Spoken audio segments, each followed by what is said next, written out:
It's the Monday Mirror here on Main Street Sports Today, presented by the Tennessee Orthopedic Alliance of Columbia. I'm Maurice Patton, along with Wade Neely. Hoping you guys had a great weekend, ready to get things going here over the next 2 hours. Wade and I will be discussing sports of local, regional, and national impact. So sit down, relax, and enjoy. Wade, how was your weekend? Weekend was good. Had a little bit of rain in the Nissan Stadium realm on Saturday night, but we gutted through that. A lot of sports going on.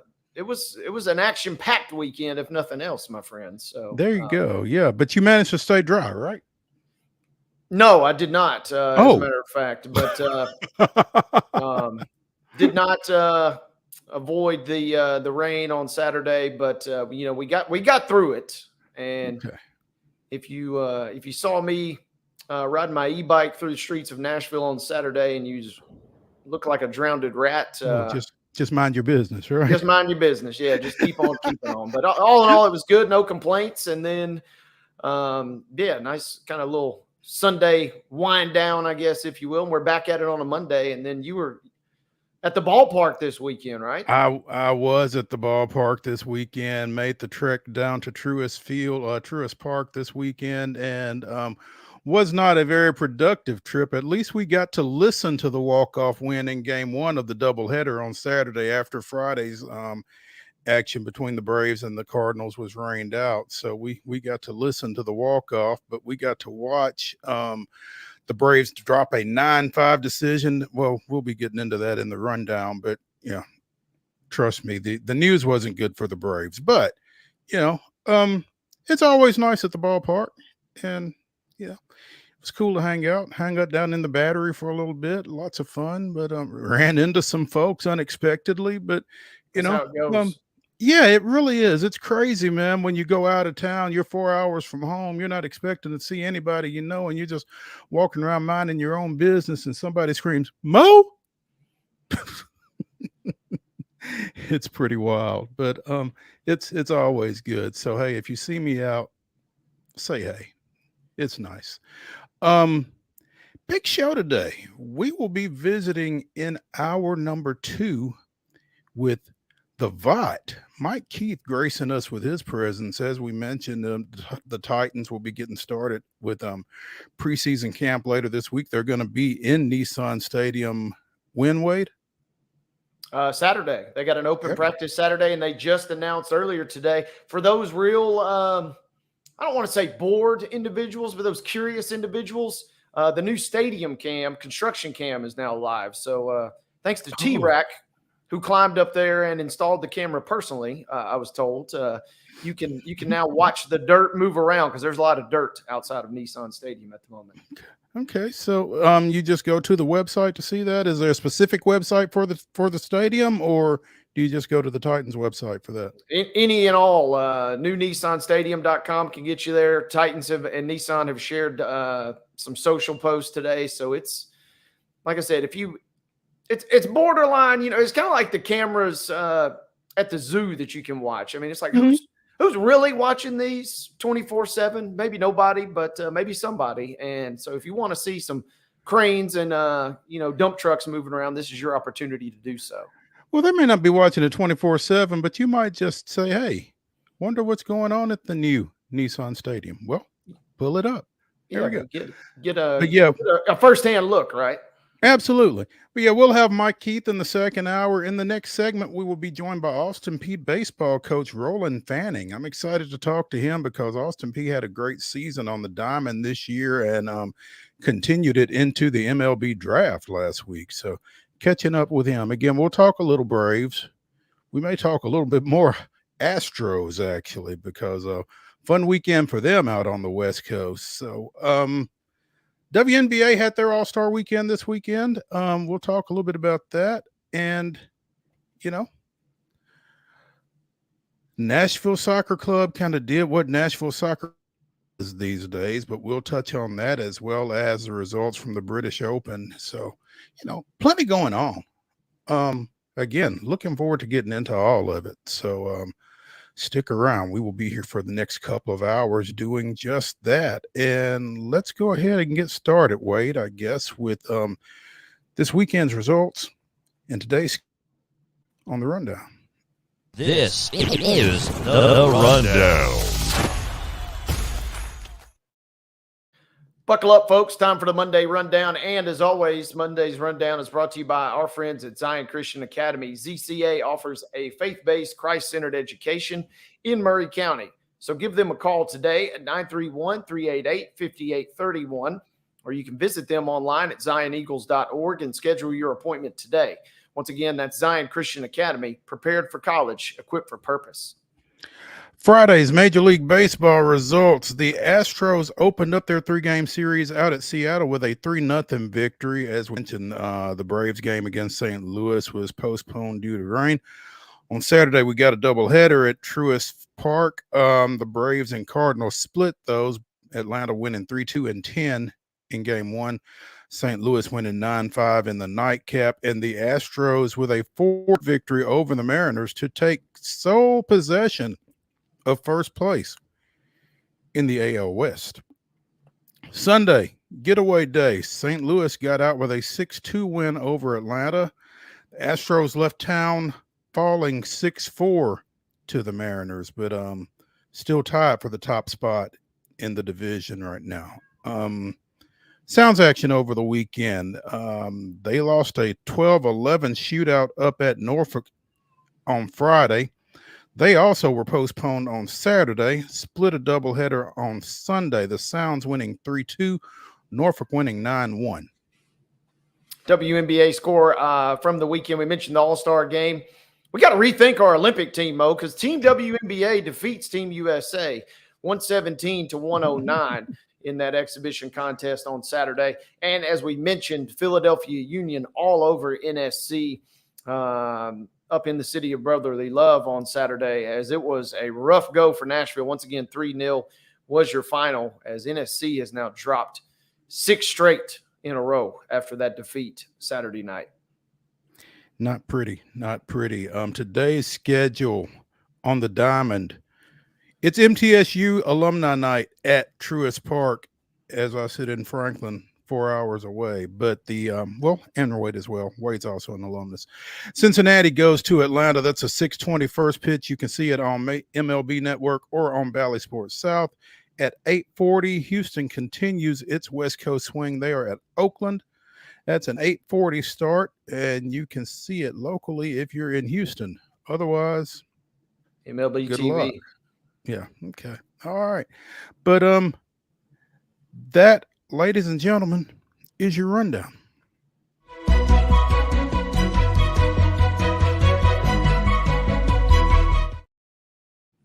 top story brought to you as always by Piggly Wiggly over in Neely's Mill in Columbia. Be sure to check out their delicious daily deli lunch options available until 6 p.m.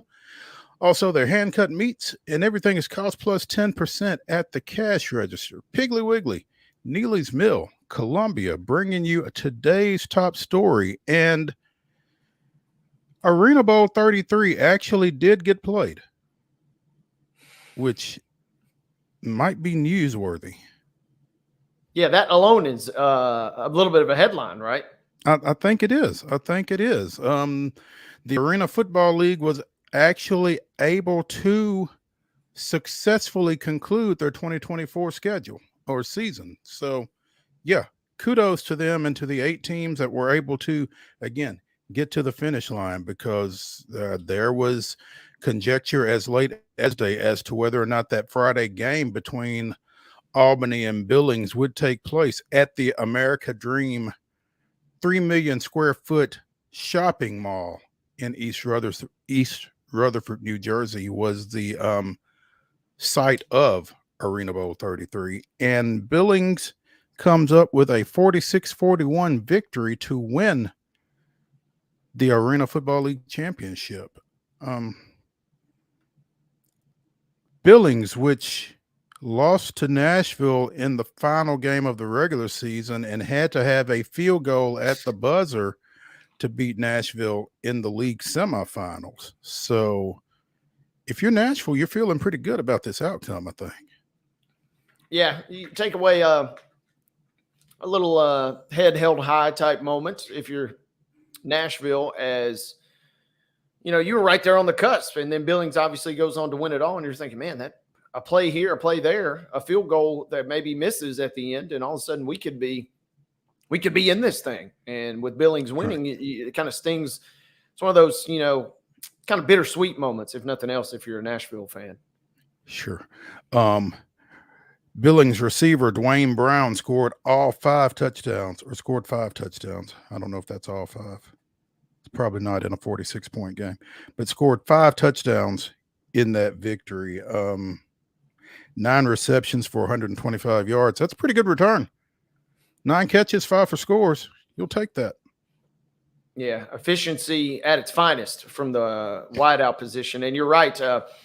When we left Friday, you know, there was still some consternation as to whether or not this game was going to get played. And I didn't get to watch the game on Friday, but kind of keeping tabs of some of the comments coming out. And it was described as, quote, either the coolest thing I've ever seen or the saddest, which, given the venue, kind of is where they were going with that. It makes a little bit of sense.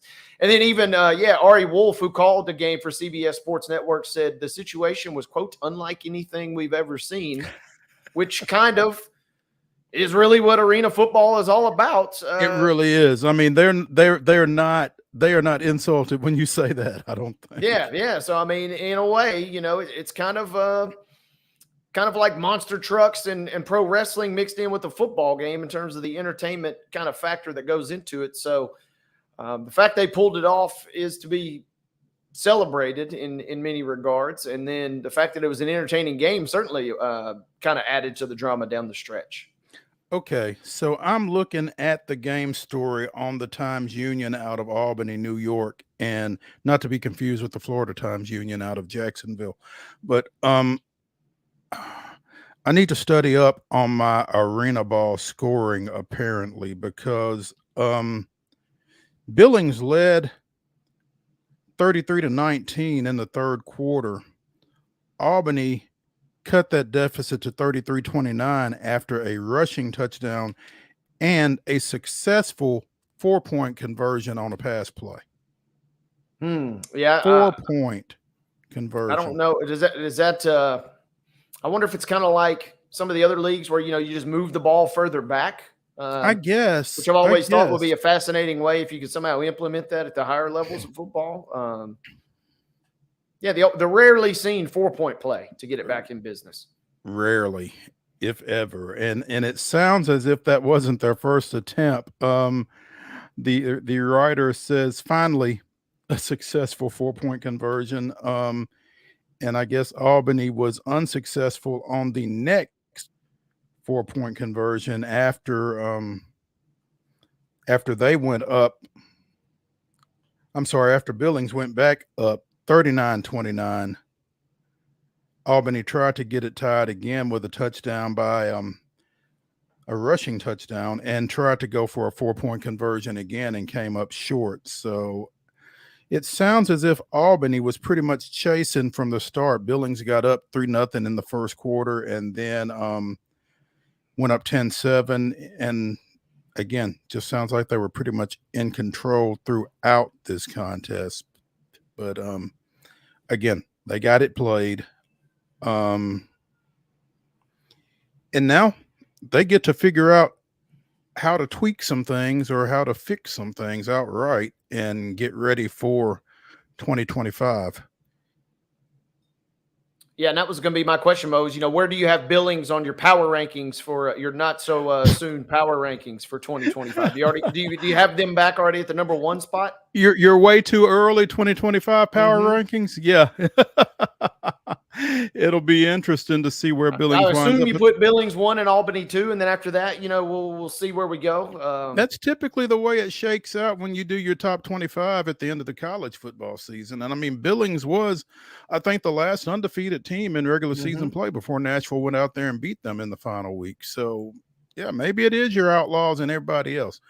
We shall see. And then you also wonder too if Opry Mills is a location for next year's Arena Bowl at this point. Speaking of look ahead too early, I mean, we got Nashville, we got Jeff Fisher. I mean, it is the it city. I don't want to, book everything for these guys, but I mean, hey, it's the it city. Yeah. I mean, it's everybody wants to be in Nashville, right? There. Yeah. Yeah. You could go to the water park straight from leaving the Arena Bowl inside Opryland right there if you wanted to potentially. I'm giving these away for free. That one is on the house. No charge. Huh? I don't want any financial compensation for that. That one's on the house. Let's take a break from the Lee Company Studios here on Main Street Sports Today, presented by the Tennessee Orthopedic Alliance of Columbia. When we return, we will be joined by Austin Peay baseball coach Roland Fanning. So stick with us after the break.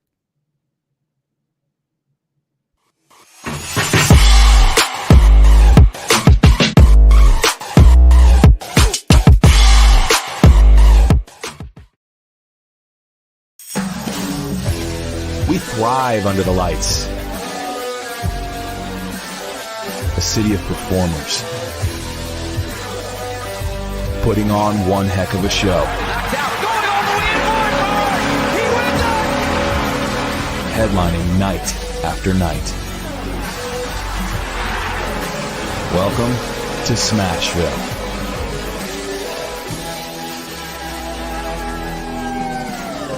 Whether you're an athlete or a weekend warrior, when it comes to your performance, don't settle for anything less than excellence.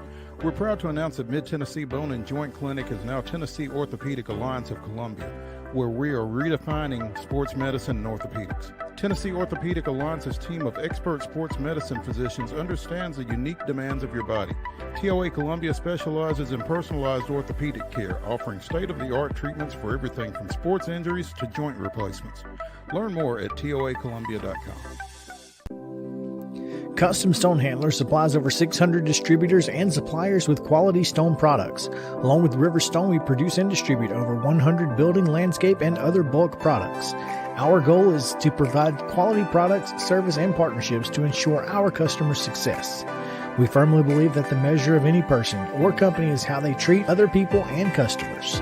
Give them a call at 931-490-4990 or visit CustomStonehandlers.com. Nashville Sounds Baseball is back in Hit City for the 2024 season. Spend your nights and weekends at the ballpark with weekly giveaways, fireworks shows, throwback deals, live music, and more. Top talent will take the field at First Horizon Park against the AAA Minnesota Twins, Baltimore Orioles, Atlanta Braves, St. Louis Cardinals, Cincinnati Reds, and more. Tickets start at just $10 and are available now at NashvilleSounds.com. We will see you in Hit City. With Lee Company technology, the best handymen are hands-off. Lee Company techs have been using visual findings and other smart technology tools for years to add transparency and virtually take customers along. You see what we see, whether we're in a crawl space or on a roof. With Lee Company, technology helps us help you, no matter what's happening in the world or at your house.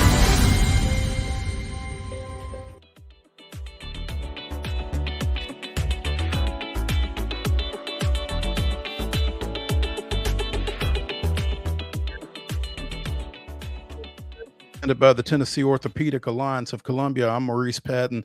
That's Wade Neely. We're coming to you from the Lee Company studios of our respective homes, and we are joined now by Austin Peay baseball coach Roland Fanning. Coach Fanning and the Governors coming off of a 35-21 season up in Clarksville, an Atlantic Sun regular season championship, and quite an impressive showing in last week's Major League Baseball draft. Coach Fanning, appreciate you taking some time with us. Yeah, thanks for having me. I'm fired up. I'm first time on the show. Got to get this happening more often up here in Gov's country. Come on. Hey, come on. Yeah. Well, again, 4 guys going in the draft the other day. I mean, that's kind of eye-catching. I don't think that has ever happened at Austin Peay. Certainly not since they've gone to the 20-round format of the draft, and that was just kind of eye-catching. But before we get to that, just take us through your second season as baseball coach up there. You guys did some pretty stellar things over the course of this season. Yeah, that's a long answer to a short question coming for you, but we had a phenomenal year. Year two was we fell a little short at the end, but it was from the student athlete perspective, we again had another team GPA of above a 3.0. We had the student athlete of the year, we had the player of the year, we had the defensive player of the year. All 9 offensive players in our lineup made all conference. One of our pitchers made all conference. We rewrote the history books in every offensive category here at Austin Peay. Lyle Miller Green was the first consensus All-American, which means every All-American ballot there was, he was on it. He was also the first ever first-team All-American in school history. We had 2 academic All-Americans. On top of that, we did 600 plus community service hours here in Clarksville, Tennessee, as a team, and I think we checked every box on and off the field, and credit to our fan base, our community, our parents, our players, our coaches. We just have a really cool thing going on right here. We kind of found our niche, and you said it. We had 4 guys drafted, which 5's the record in a 40-round draft. We had 4 in a 20-round draft, and we kind of were disappointed. We thought we might have 1 or 2 more in there, but things are going in a very positive direction. And I'm super thankful. Trust me, I'm super thankful. Coach, for everything that you just mentioned, those community service hours kind of jumped out to me. That's no small feat. And I mean, in a community like Clarksville, I would think that's a big deal just in terms of you guys getting out and being visible and building those relationships. And hopefully it's resulting in folks showing up at the park and that kind of thing.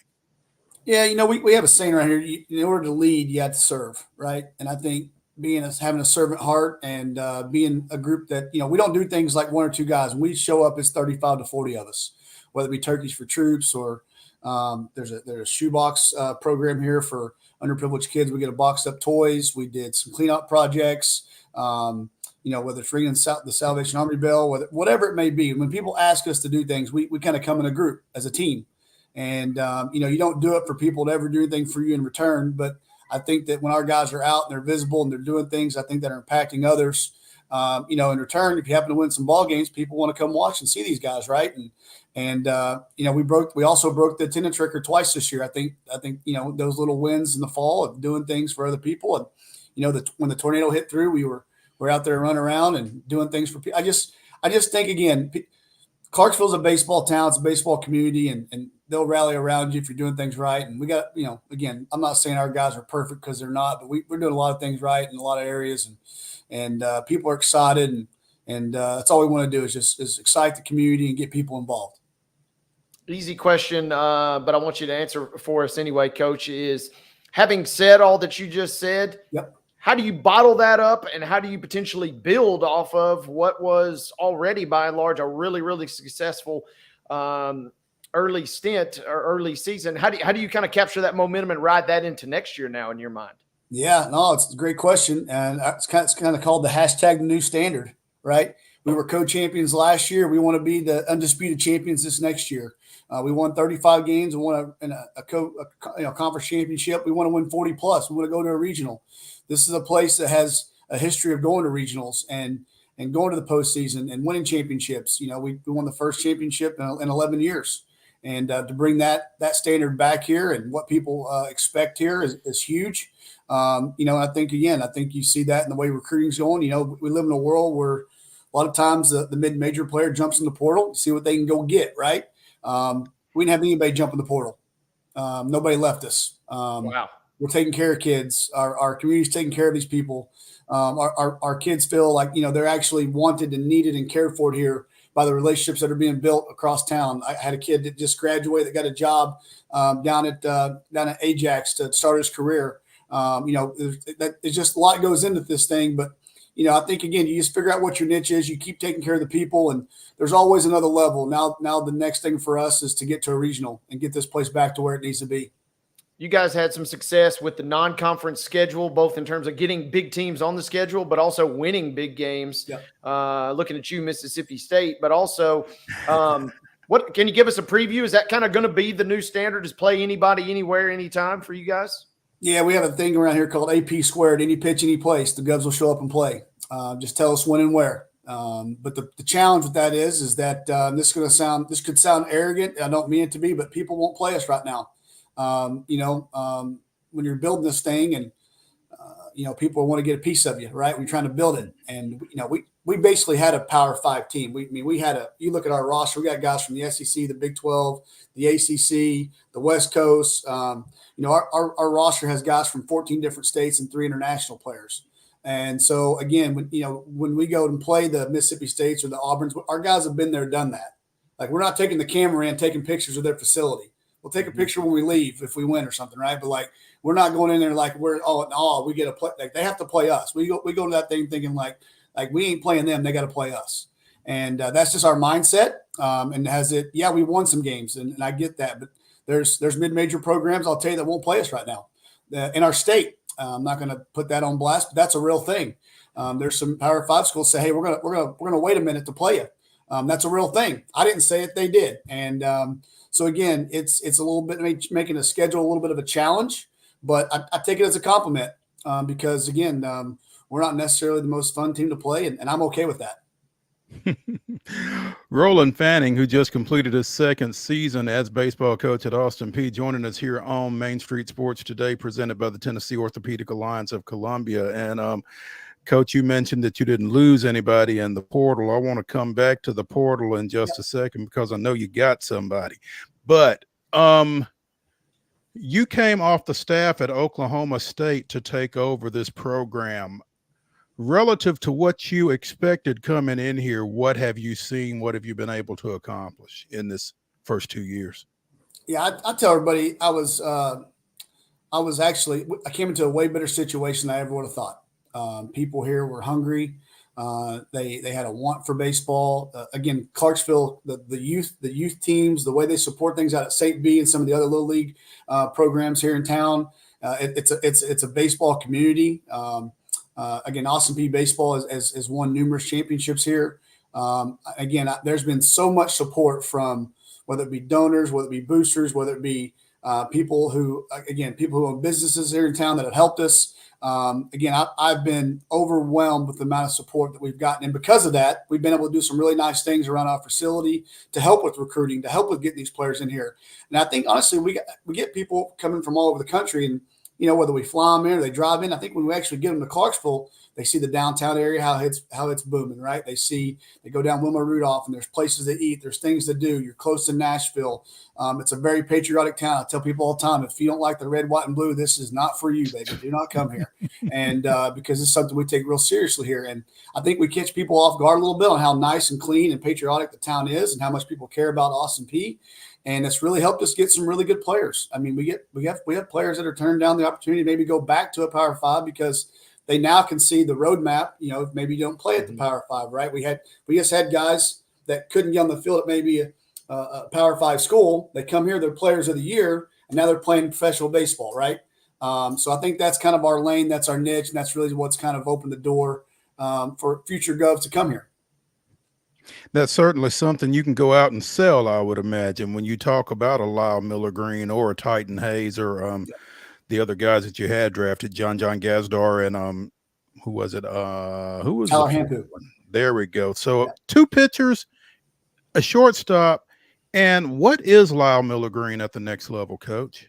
Well, they drafted him as a 2-way, so we actually get to tell everybody we tied the school record for pitchers drafted, right? Because they actually drafted him as a 2-way, and then he called me and he got to the facility. They actually had a pitcher's glove waiting on him, so he wasn't necessarily ready for that. We kind of thought the pitching was over, but they drafted him as a 2-way player, which is awesome. I think that's something that's also a unique thing that a guy actually can come here and do both. Where a lot of times they tell you you're going to do both, but then they take one away from you really quick, right?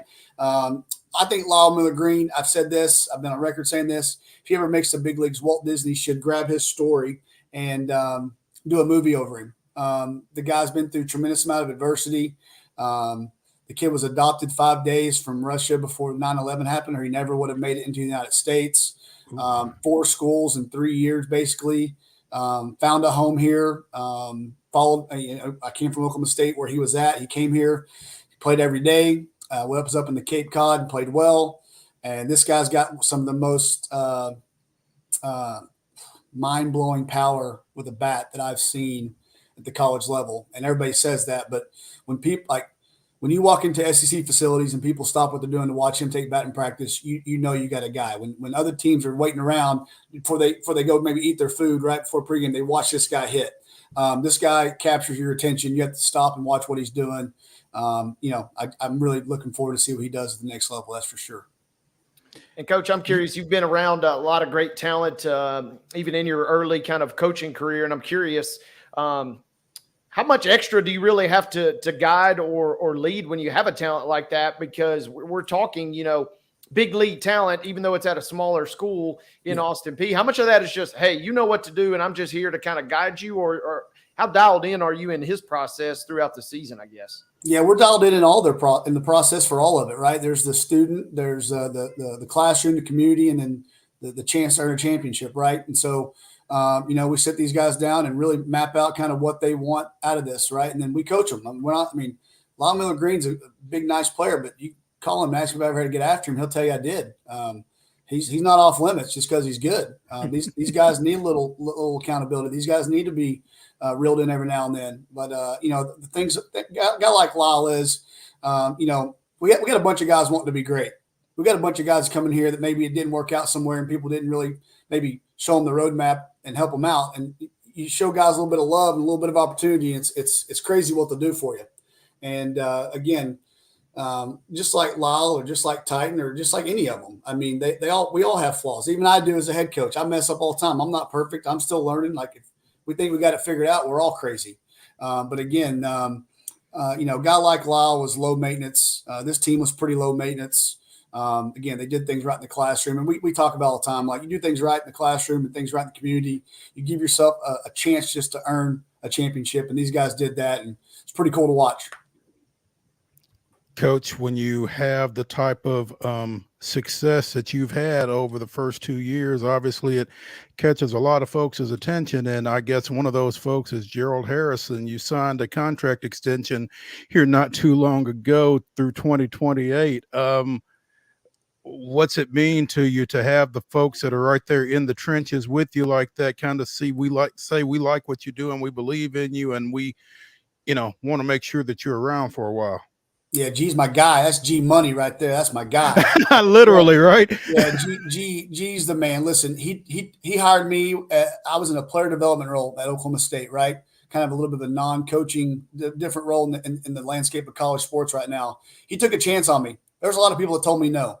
And I'm asking players to do the same thing. Our stories are the same, right? There's been other places maybe tell me no to be a head coach, and I was okay with that. Just like these players that get told you need to go somewhere else and find a new home. Great. Come on over to the Govs country. We know how to put you in the house and put our arms around you. You don't always get who you want, but you get who you are. And I think G's a guy that likes hustle, that likes guys with energy. And two things I'm not shy of. I'm not scared to hustle, and I'm not scared to bring a little juice to the party. And we got a bunch of players do the same thing. And I think, again, I appreciate them wanting me around. I wanted to show some loyalty to them and to let them know I wanted to be around because they did take a chance on me. I think we get a rap sometimes as coaches, especially here maybe at a mid-major or Austin Peay. If you have a couple good years, coach is gone, right? Coach is gone. And I've been at some really cool baseball conferences, and careful what you wish for. And my wife and kid. No, I'm just being honest, guys. Like that's just. I mean, listen, you can go chase it, right? Like. Yep. You may be without a job in 2 years. That's just the way it is. And I got if they'll do it with you, they'll do it to you, right? Yeah, no doubt about it. There's a reason why jobs come open, right? And so again, like my wife, my wife's a rock star. Our coaches and their wives are rock stars. They took a chance on coming to Clarksville with us, and we've been able to retain coaches, retain people in the building that want to be here, to want to make this place go. And we're extremely thankful for what the university and Clarksville and the community's done for us. And we're not done. We're just getting going. We ain't done. We're not selling. There's no stopping. There's no average. There's no complacency. We're trying to make this thing better than we finished it. That's for sure. All gas, no brakes. Roland Fanning, the second-year baseball coach at Austin Peay, joining us here on Main Street Sports today, presented by the Tennessee Orthopedic Alliance of Columbia. Coach, you talked about some guys that have transferred in here, Lyle Miller Green among them.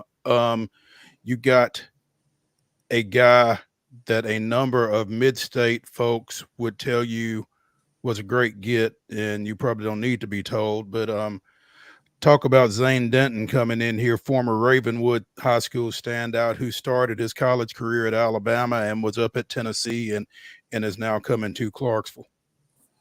Yeah, that was an interesting get, that's for sure. And we are super excited that he chose to come here, no doubt about it. And we also are excited that when he decided he wanted to come here, it also ignited some others that want to come here and follow him and be on the field with good players. But there's a thing, man, in sports right now. Good players want to play with good players. That's a real thing. And It only takes one domino to fall over, and then the rest of them go too, right? And so when you get a big centerpiece, you get to kind of decorate around a little bit. And this is it was unbelievable for him to want to be a part of this, no doubt about it. But I think it goes back to how we're growing this, how we're building this, and how we are managing the roster and taking care of the players. Because now you got guys who left the state of Tennessee. Now they get to come back and be in the middle of real winning baseball. And again, our brand of baseball is a little different. It's a little bit non-traditional. I say that in a way like you come to a practice at Austin Peay, there's going to be some probably loud music going on, some air horns going on. Titan Hayes, my man Titan Hayes had long blonde hair and earrings and chains. And some guys would be like, why you let him do that? I'm like, well, went to class, didn't get in trouble. Want to be his best authentic self on game day. The guy throws 96 to 100, grow your hair out longer. I don't care. I want guys to want to be here for the right reasons. And if you do things right off the field, we're going to give you a lot of freedom on the field to be you. And it's like I tell people all the time, if Gerald Harrison wanted me to not wear green shoes and be quiet, then I wouldn't be my best authentic self, right? So you gotta wind these guys up and let them go and give them a little freedom to roam and be themselves. And I think if you do that, I think you'll get a really good version out of these athletes these days. That's just my opinion. That don't work for everybody. That's just my opinion. That doesn't work for everybody, but I guess my question, Coach, is what does it hurt? Nothing. Give somebody a little bit of respect and a little bit of care factor, and it's amazing the ROI on that, what it'll be. Absolutely. Coach, I wanted to ask you, kind of reading through some of your background, this may not come as a surprise to a lot of folks, but it seems like you do have a background, at least growing up in football, kind of given the juice that we've talked about and discussed today. But what I am potentially a little surprised by is that it says you play defensive back, because after talking with you, you feel more like a defensive end with the kind of the motor that you seem like you've got about you with us here today.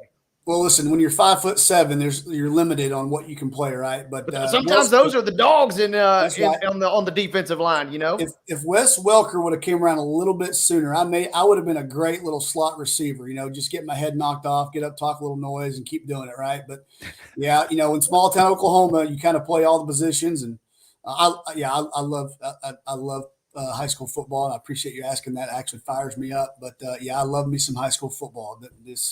We don't have enough time to even get going on that.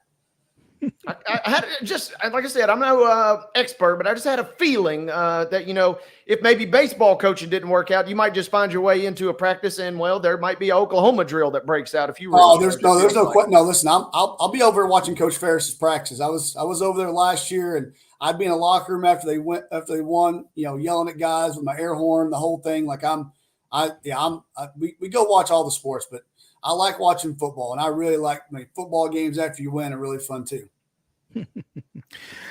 Roland Fanning, bringing the juice. Love it. Austin Peay baseball coach joining us here on Main Street Sports today, presented by the Tennessee Orthopedic Alliance of Columbia.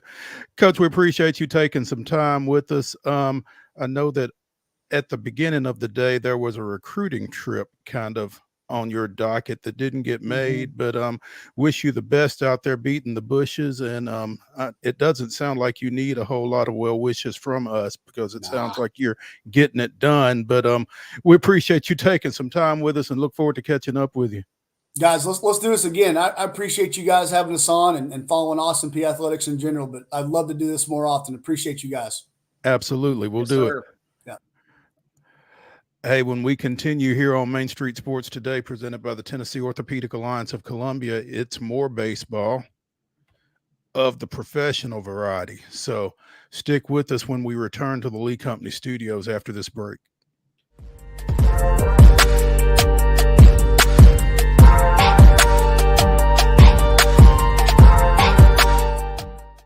Nashville Sounds Baseball is back in Hit City for the 2024 season.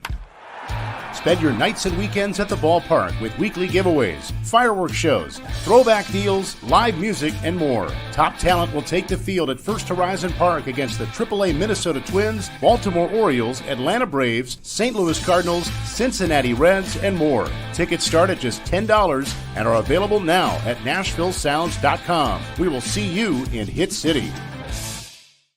Whether you're an athlete or a weekend warrior, when it comes to your performance, don't settle for anything less than excellence. We're proud to announce that Mid-Tennessee Bone and Joint Clinic is now Tennessee Orthopedic Alliance of Columbia, where we are redefining sports medicine and orthopedics. Tennessee Orthopedic Alliance's team of expert sports medicine physicians understands the unique demands of your body. TOA Columbia specializes in personalized orthopedic care, offering state-of-the-art treatments for everything from sports injuries to joint replacements. Learn more at toacolumbia.com. With Lee Company technology, the best handymen are hands-off. Lee Company techs have been using visual findings and other smart technology tools for years to add transparency and virtually take customers along. You see what we see, whether we're in a crawl space or on a roof. With Lee Company, technology helps us help you, no matter what's happening in the world or at your house. Jones & Lang Sporting Goods here in Columbia has been outfitting teams, officials, and anybody else from T-ball to college for 50 plus years. Be sure and check them out at 931-388-8060 or online at jonesandlang.com. Jones & Lang Sporting Goods, the look of a winner. Zion Christian Academy, zioneagles.org or 931-388-5731. You can schedule your appointment. Go tour their campus. It is beautiful over there, and you're definitely going to want to see it. Again, it's zioneagles.org. Give them a call, 931-388-5731, and schedule your tour today. Custom Stone Handler supplies over 600 distributors and suppliers with quality stone products. Along with River Stone, we produce and distribute over 100 building, landscape, and other bulk products. Our goal is to provide quality products, service, and partnerships to ensure our customers' success. We firmly believe that the measure of any person or company is how they treat other people and customers. Give them a call at 931-490-4990 or visit CustomStonehandlers.com. Piggly Wiggly, located in Neely's Mill Shopping Center, is Columbia's locally owned and operated Cost Plus 10 grocery store dedicated to serving the community with low prices and smiling faces. Piggly Wiggly offers fresh, hand-cut meats daily as well as daily hot plate lunches from their deli counter. You're certain to see smiling faces and a helping hand when you're here at Piggly Wiggly. Come by and check out our fresh produce, high-quality meats, and more. Down home, down the street, we'll see you at the Pig.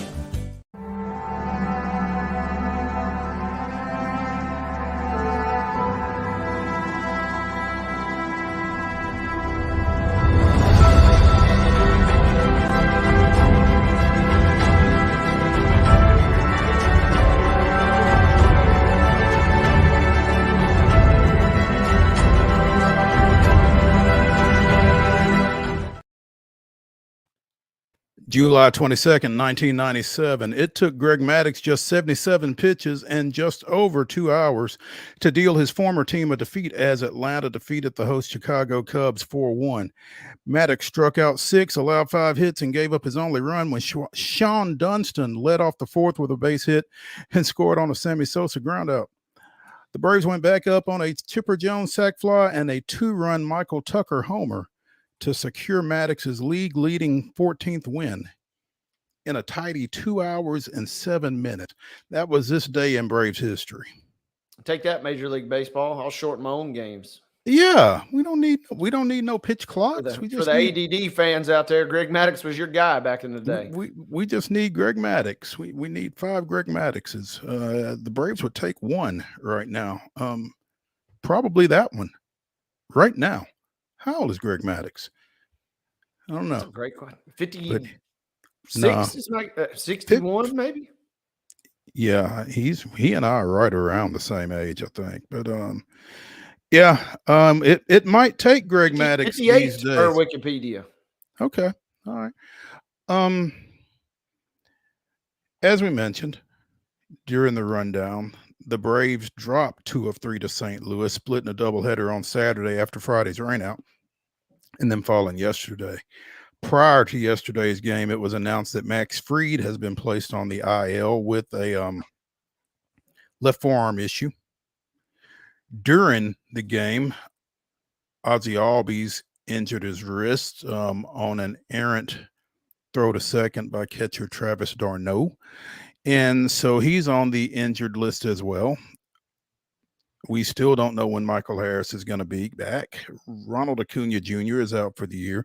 Spencer Strider is out for the year. I don't know if this team is going to have enough healthy players to play in the playoffs if they get there. But they did sign veteran infielder Whit Merrifield this morning, and they have called up the latest phenom, and it's not Louisiana hot sauce, but it's Nacho Alvarez, who has been playing shortstop at Gwinnett, and I'm not sure what the plan is for him at this point, whether they're going to move Orlando Arcia across the bag and let Alvarez, who hasn't played any second base in the minors, continue to play at shortstop, or if they're going to move him over. Tune in tonight, I would think, for that game against Cincinnati to see, because if they're bringing him up, he's going to play. And he's been ripping the cover off the ball both at AA Mississippi and since he got to Gwinnett about 6 weeks or so ago. So a lot of folks are excited about seeing him up. And you hate to see Ozzie go down, but the reality of it is Ozzie had been struggling a little bit offensively, as have a lot of the Braves here of late. Still 10 games over 500, still the first wild card spot in the National League, but I'm not sure how long that continues to be the case if they don't, as Coach Fanning would say, get some juice from somewhere. So maybe Alvarez can help with that. The Braves 54-44. They are the top team in the wild card behind the division leading Phillies, Dodgers, and Brewers. So, that was the only bad part, was that it was the Cardinals, but Fangraph still has them comfortably in at 88%. So we'll have to. Presumably, it would take either a couple teams really getting hot or something really bad happening with some of these injuries to really start putting the panic meter in our living room. To start looking at it on a nightly basis. They are 2.5 games up on St. Louis in the wild card race, and they are 4 games up on the Mets. So the Diamondbacks are the next closest. They're the first team out at this point. But that you don't want to say they're in as we sit here on July 22nd, but like you said, they are not in horrible shape at this moment, just in terms of getting into the playoffs. And again, with everything they've dealt with this entire season, I think getting into the playoffs needs to be the focus, and let everything else hopefully take care of itself. I mean, maybe Ozzie gets back around Labor Day or so. I still think Harris should be close. But I don't want to. I mean, Anthopoulos is going to have to make a move. I'm sure he knows that. I think everybody is kind of waiting with bated breath to see what that is. At this point, I don't know if that's a pitcher. I don't know if that's another outfielder. I don't, because while the pitching seems to be getting thin, the hitting, you've got hitters, but they're not producing. So I don't know what the move is at this point, and it'll be fascinating to see what they pinpoint as their positions of need with the trade deadline looming here on July 31st, which is Wednesday. It's coming up very rapidly, and it very rapidly. Yeah, it's going to be fascinating, right? Because there's several teams that are in need of some key pieces, and whether that's because they're already healthy and they're just trying to bolster, or some are kind of going to be forced more out of necessity than anything, it seems like. David O'Brien at D O'Brien ATL. David O'Brien from The Athletic tweeted about 15 minutes ago. Nacho Alvarez is on the field at second base working with Walt Weiss now. I mean, he ain't Wash, but Walt Weiss knows his way around that second base area. So seems as if Alvarez will be in the starting lineup at second base tonight against Cincinnati with Ellie De La Cruz and Reese Hines and all those other young cats that they're rolling in here with. So should be an interesting series, starting off with, again, MTSU alumni night tonight. So look out for that MTSU blue in the stands down at Truist Park tonight. That's what I was wondering too. I wonder if MTSU, do they cater to the Reds and the Cardinals as well? I mean, well, I'm not sure if that's as much a MTSU thing as it is a ATL's tapping Braves into them? thing. So I don't. That's a good question. I don't know how that comes about. I don't know if the major league teams reach out to certain schools and say, "Hey, we'd like to have an alumni night for y'all," or if it's the alumni associations that reach out and say, "Hey, we'd like to come to your spot." You know, Somebody in the alumni office is like, "Man, I ain't been to Atlanta in a while. It's always fun to go down to Atlanta. Let me see if we can coordinate something here and get a little free see trip out of the deal." Yeah, let's see if we can get some caps Yeah. and some gear and that kind of thing. Yeah, so I'm pretty sure there's a cap giveaway that I'll be missing out on. So might should have tried to do a remote from down there. Maybe that's what we should have done, Wade. We can set something up. I do know my sister is already fired up. She'll be in line early on Outcast bobblehead night coming up in early August. So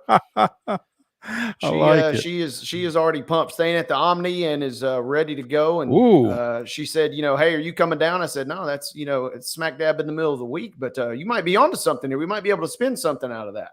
Well, let me just tell you, we hung out, Jody and I did a little bit at the Omni, not at the Omni, in the Battery, both Saturday night and Sunday. And if your sister is staying at the Omni,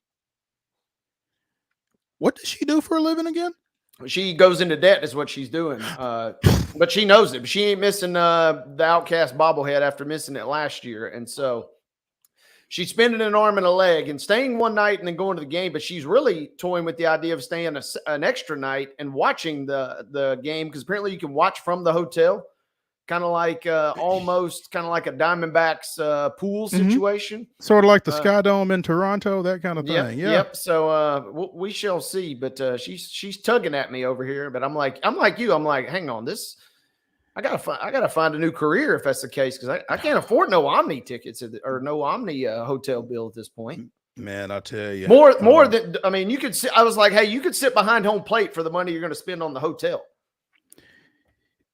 And I think I'd rather, but that's, hey, priorities, right? Yeah.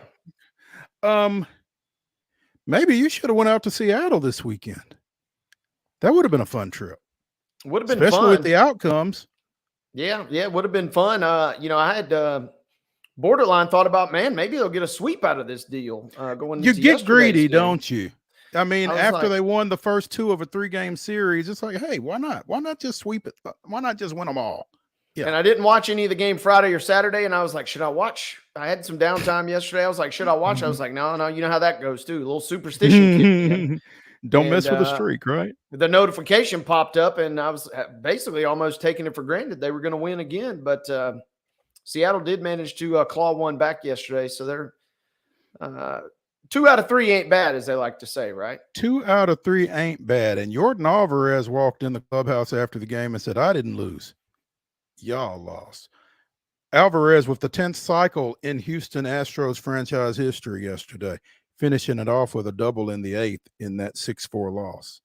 Yeah, how about that? Finishing with the double, right? Getting some of the harder pieces out of the way early. Yeah. I mean, the triple is always the big challenge, and I'm not sure when he got that, but that was in the at-bat prior in the 6th. So he got the triple. I think started with the homer, and then singled in the 1st, homered in the 4th, tripled in the 6th, and then got the double. I like that too. It's like, man, obviously the game was kind of the more important situation, but that's always a fun thing too. When you know exactly what you need and you're like, all right, if I need a triple or I need a homer, you start gripping the bat a little tighter and digging the spikes in a little deeper. Nobody has ever missed a cycle with 2 triples, have they? Right. It's like, we just going to choke it down right here. Mm-hmm. Yeah. Yeah. Obviously we've talked a lot about injuries in this segment over the course of this season.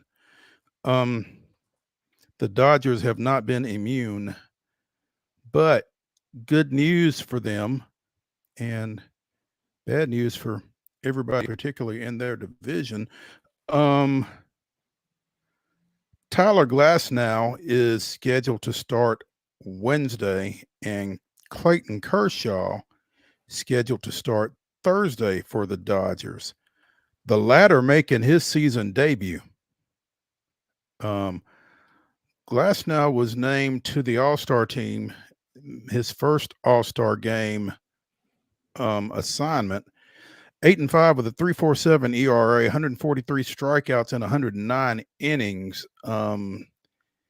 Having some back issues that necessitated him being placed on the injured list. But again, he is set to go on Wednesday. And then Kershaw, coming off of shoulder surgery back in the fall, seems to be coming back a little sooner than expected. He was expected to be out until August, so slightly ahead of things. 13-5 with a 2.46 ERA last year. He's made 3 minor league rehab starts, striking out 12 in 10 innings. So I guess they figure if he's going to throw any more at this point, he may as well be throwing and logging major league innings and taking some pressure off of the rest of that pitching staff, which currently has 11 guys on the injured list, a major league leading 11 pitchers on the IL for the Dodgers. So the Dodgers don't want to hear anybody complaining about injuries right now. Yep. And we were talking about trade deadline pieces a moment ago, and I was checking. We talked to Jake Lyman Friday, and the Orioles are the hot team that everybody's throwing to potentially get in the screwball mix for the Tigers. Found an article on CBS. The Dodgers are right there at number 2 because they got crazy to think about it. As many good players they have, apparently they have enough prospects that they could pull off a move, but they're in the mix. Braves are listed at 6th on this list. So kind of going back to our point of injuries are sometimes forcing some deals, and it is going to be very fascinating to see if the Dodgers somehow fully form, because they've been riddled just like quite a few teams, but it feels like, especially because of their reputation, they've really been decimated this year at times. Yeah. I'm just not sure that the Braves have enough trade capital, as they like to say, to really get in the screwball mix. I'd love to see it because, he's a guy that's going to be controllable for some period of time, especially if Max doesn't re-sign at the end of this season. I think that'd be a great get if Max doesn't come back, if Charlie Morton retires. That would be a nice piece to have for an extended period of time, I would think. But like I said, I'm just not sure that the Braves have enough to get into that mix. And also, the Braves have got A.J. Smith-Shawver, kind of on the cusp of coming back. They've got Ian Anderson on the cusp of coming back. So, the pitching, if you can be patient, might take care of itself. I mean, Schwellenbach didn't look great yesterday, but that was a veteran lineup that he was facing, and he's a young kid. He has shown enough to make you feel like he's got a shot to really help you this year and for some time down the road. So I'm not sure if pitching is necessarily where the Braves are going to go. And if it is, it may not be that frontline guy like a screwball. It may be more of a veteran, maybe a rental type thing, just to give you some innings. So I'll be interested to see what Anthopoulos does here between now and next Wednesday to address this injury-riddled roster that the Braves are playing with right now. So time to get creative a little bit. Well, nobody does it like him, that's for sure. So absolutely. it's almost as much fun to watch as the Braves are on the field, and right now it might be even more. So our number one of the Monday Mirror edition of Main Street Sports Today, presented by the Tennessee Orthopedic Alliance of Columbia, is winding down. When we come back to the Lee Company studios, it was All-Star Weekend in Phoenix for the WNBA due to crowd strike. I think some of those folks may still be out there. We'll see when we come back. Stay tuned.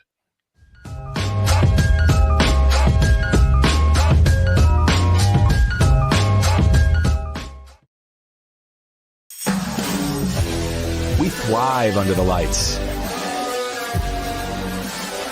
A city of performers, putting on one heck of a show.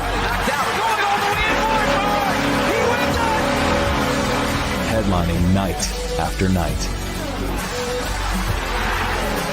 Welcome to Smashville.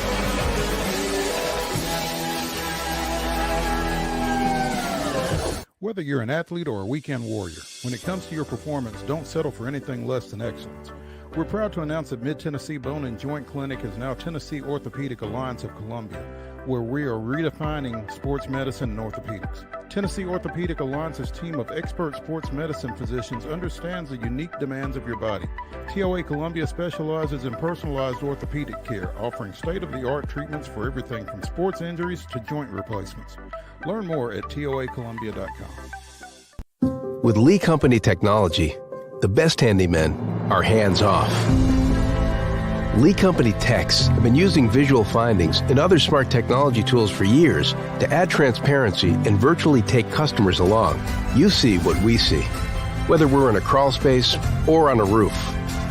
With Lee Company, technology helps us help you, no matter what's happening in the world or at your house. Jones & Lang Sporting Goods here in Columbia has been outfitting teams, officials, and anybody else from T-ball to college for 50 plus years. Be sure and check them out at 931-388-8060 or online at jonesandlang.com. Jones & Lang Sporting Goods, the look of a winner. Zion Christian Academy, zioneagles.org or 931-388-5731. You can schedule your appointment. Go tour their campus. It is beautiful over there, and you're definitely going to want to see it. Again, it's zioneagles.org. Give them a call, 931-388-5731, and schedule your tour today. Piggly Wiggly, located in Neely's Mill Shopping Center, is Columbia's locally owned and operated Cost Plus 10 grocery store dedicated to serving the community with low prices and smiling faces. Piggly Wiggly offers fresh, hand-cut meats daily, as well as daily hot plate lunches from their deli counter. You're certain to see smiling faces and a helping hand when you're here at Piggly Wiggly. Come by and check out our fresh produce, high-quality meats, and more. Down home, down the street, we'll see you at the Pig. Nashville Sounds Baseball is back in Hit City for the 2024 season. Spend your nights and weekends at the ballpark with weekly giveaways, fireworks shows, throwback deals, live music, and more. Top talent will take the field at First Horizon Park against the AAA Minnesota Twins, Baltimore Orioles, Atlanta Braves, St. Louis Cardinals, Cincinnati Reds, and more. Tickets start at just $10 and are available now at NashvilleSounds.com. We will see you in Hit City.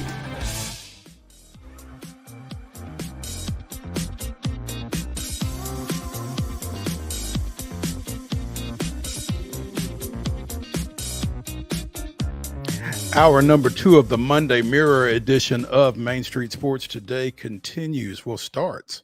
Hour number 2 starts now. I'm Maurice Patton. That's Wade Neely. And Wade, as we mentioned during the rundown, Team WNBA capped the WNBA All-Star Weekend out in Phoenix with a 119-107 win over Team USA, the U.S. women's national basketball team that will be headed to Paris for the Olympics. And as you mentioned, the hot take coming out of that contest Saturday night was that we're sending the wrong team to the Olympics. Well, okay, maybe. I don't know. I think that the overwhelming majority of the folks that were saying that were saying so based on the fact that the winning team included Caitlin Clark, she of the 4 points and 10 assists in that 117-109 victory. But I would think maybe Arike Ogunbowale had a bigger one more time. Ogunbowale.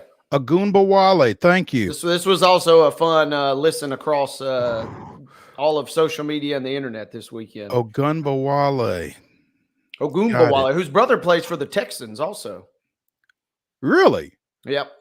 Okay. Ogunbowale. I'm gonna need some work, Wade. We're working on it. It's a work in Work progress. with me on She that. put on a show. 34 points, all in the second half.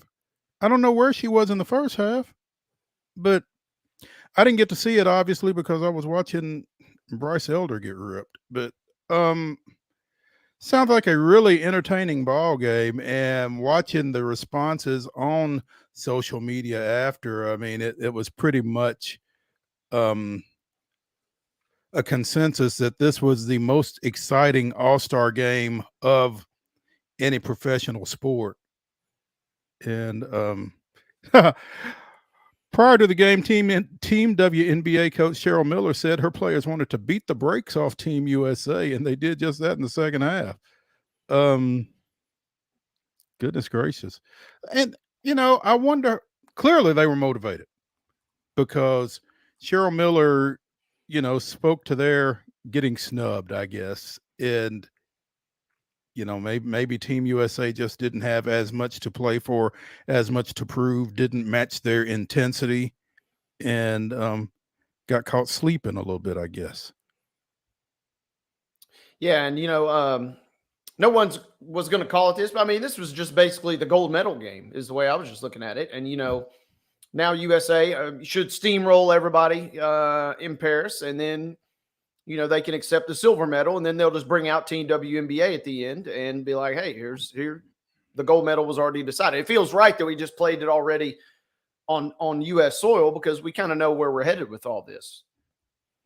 You would think. I mean, I don't know a whole lot about women's international basketball, but if there is a better team lurking in Paris than either of these two teams that we just saw Saturday night, let me know so I can be sure and watch. Yeah, and it was to your point, it was pretty epic, if nothing else, to see all of the fanfare on socials from the weekend. Except for, a tough break for Aubrey Plaza, the famous actress.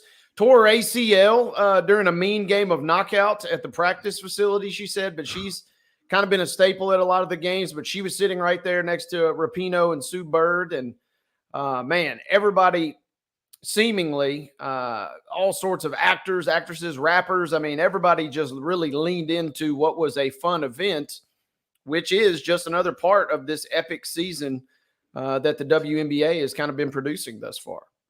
Yeah. Looking at this article on CBSSports.com, kind of comprehensive coverage of this game and the weekend. And, as has been pointed out on numerous occasions, the U.S. women's national basketball team has won 7 straight Olympic gold medals and had not lost a single game in Olympic competition. But losing in their first and biggest test of the summer. And I don't know. It feels like maybe much is being made of little in this situation. I don't think there is another team out there as good as the team that they just lost to. Yeah, that's the way I'm 100% looking at this is the fact that Team WNBA is good enough to win gold or silver. And that just shows the level of play here in the United States. For anybody that's like really twerked or worked up about this, I'm having a hard time buying that as any more than a little bit of a pandering because, it just shows the depth of play in the United States, in my opinion. The fact that you basically could have 2 full-blown teams that could win gold, that just speaks volumes to me. Is where I come out of this. I think that's really where you need to be on this. Not only is Team USA good enough to win the gold, but we left a team at home that's good enough to win it as well. I think that's really the way you got to look at this. But I will tell you this. There are grifters, that's for sure. I will tell you this. Tomorrow, Team USA, and I think in terms of wrong place, wrong time, this will be that for Germany tomorrow. I'm trying to figure out when it is, where it is, how you can see it.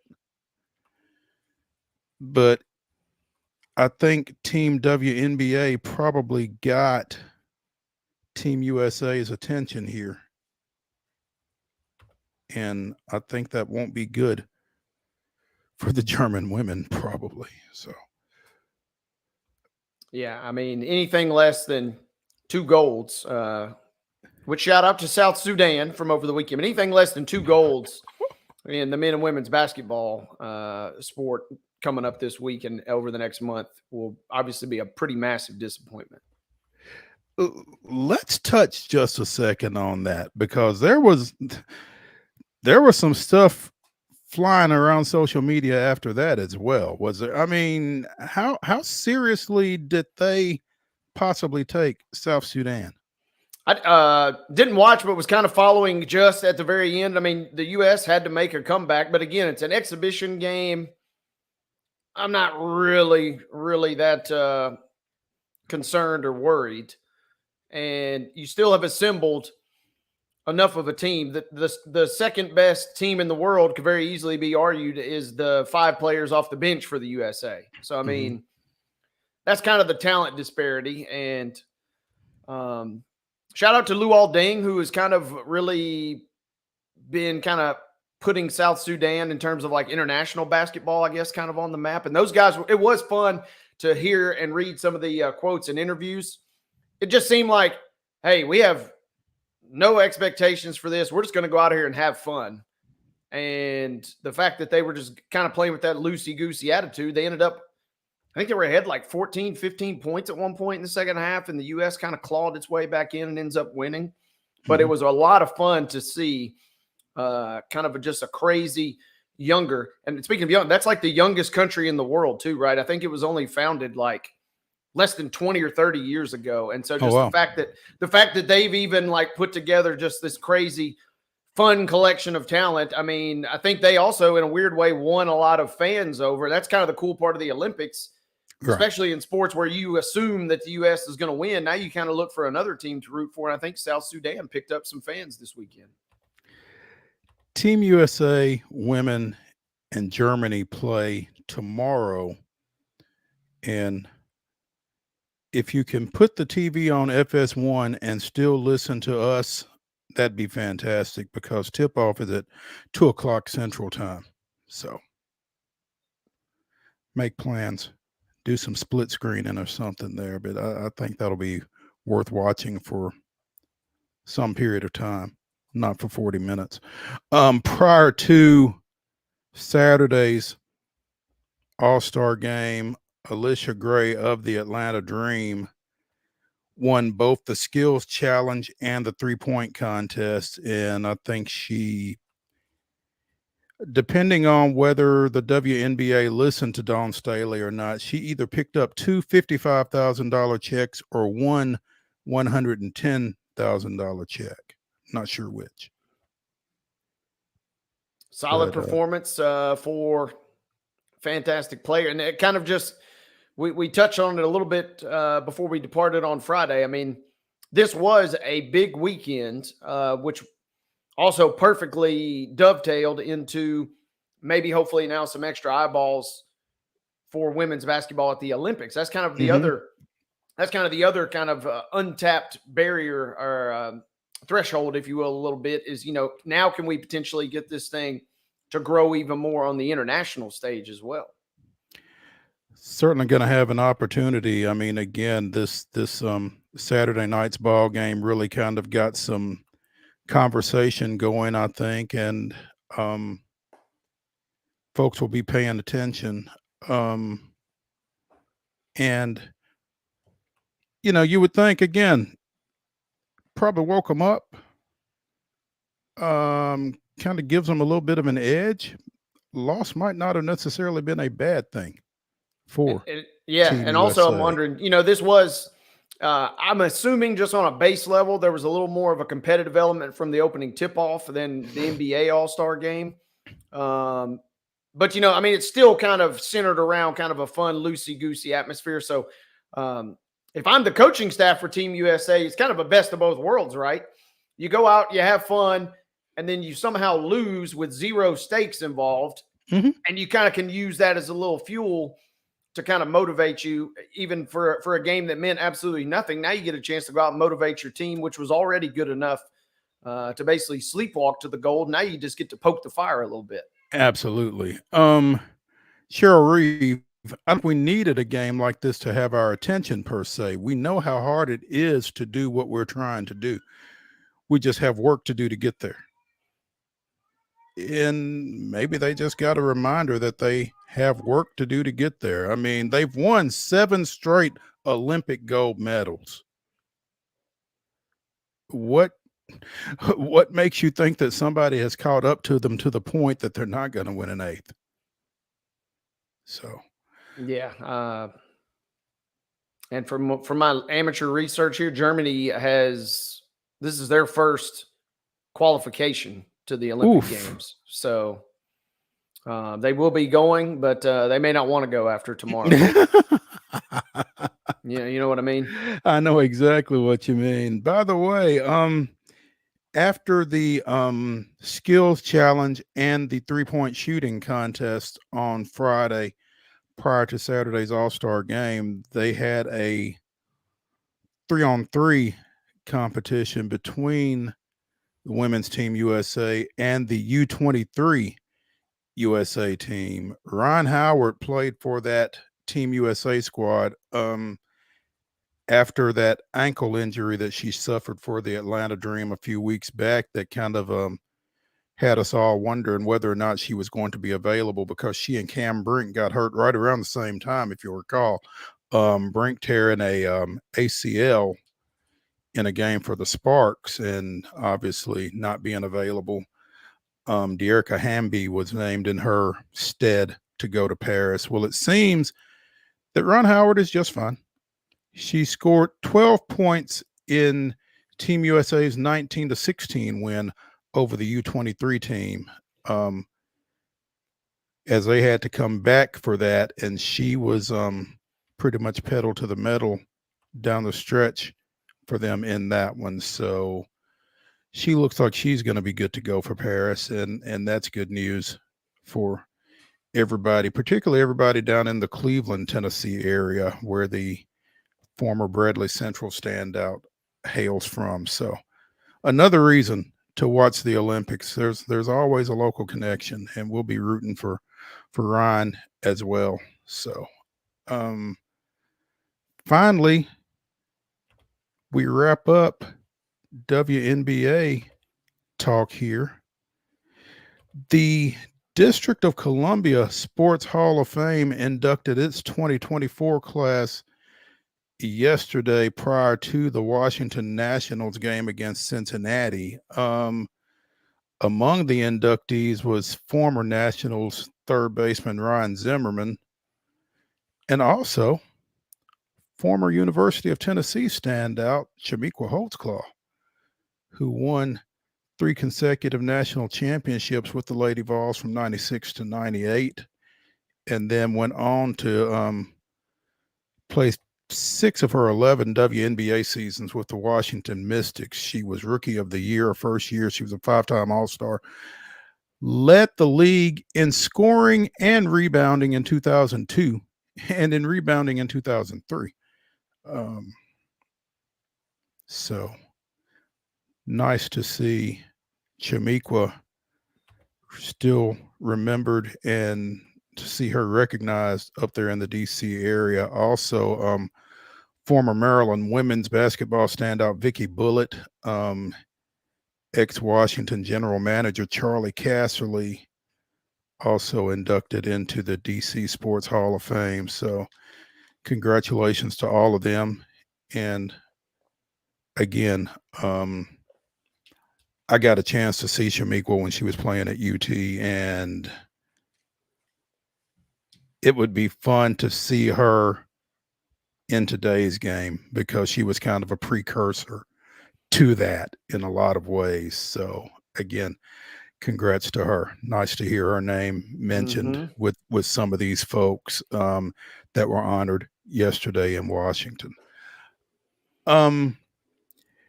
When we continue here on Main Street Sports Today, presented by the Tennessee Orthopedic Alliance of Columbia, speaking of University of Tennessee standouts, we will be joined by the VOT, Mike Keith, talking Little Titans, among other things. So stay tuned when we come back to the Lee Company studio after this.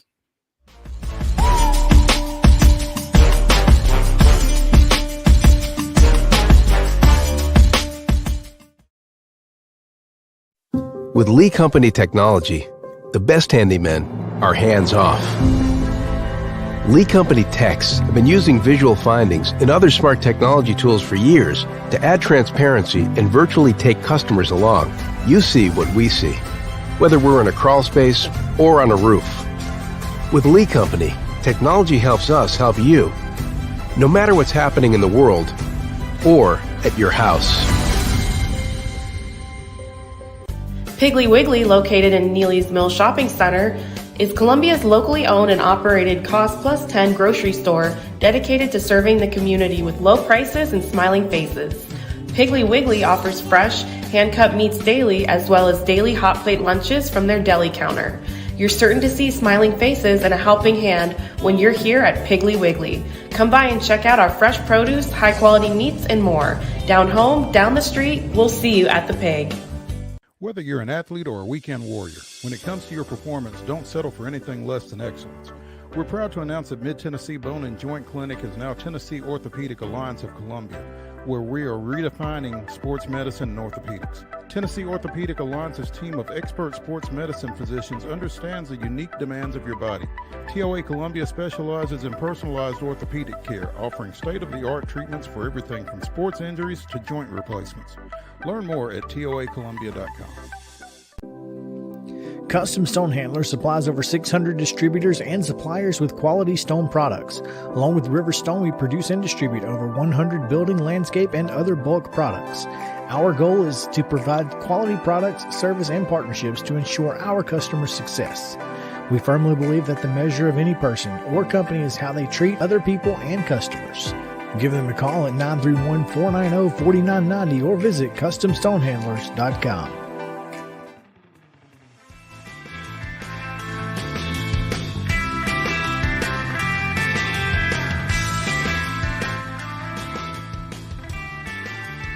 The Monday Mirror continues here on Main Street Sports Today, presented by the Tennessee Orthopedic Alliance of Columbia. I'm Maurice Patton along with Wade Neely, and we are now joined by the VOT, the voice of the Tennessee Titans, Mike Keith. Mike, you had any good barbecue lately? Yes. I went to Memphis on Friday, so I've definitely had some good barbecue. That's for certain. I know you did. I saw your tweet actually from Pollard's Barbecue, which I was unfamiliar with, but I'm sure they got a bump or will get a bump from people who have seen that tweet. The Pollard family, Titans running back Tony Pollard, that's right, are the proprietors of that eatery down there. How was it? It was really good. It was really, really not surprising. I mean, there's a lot of great barbecue in Memphis, and I haven't met much barbecue I didn't think was really good. I like it, most all of it. But it was especially good. I thought their ribs were top of the line.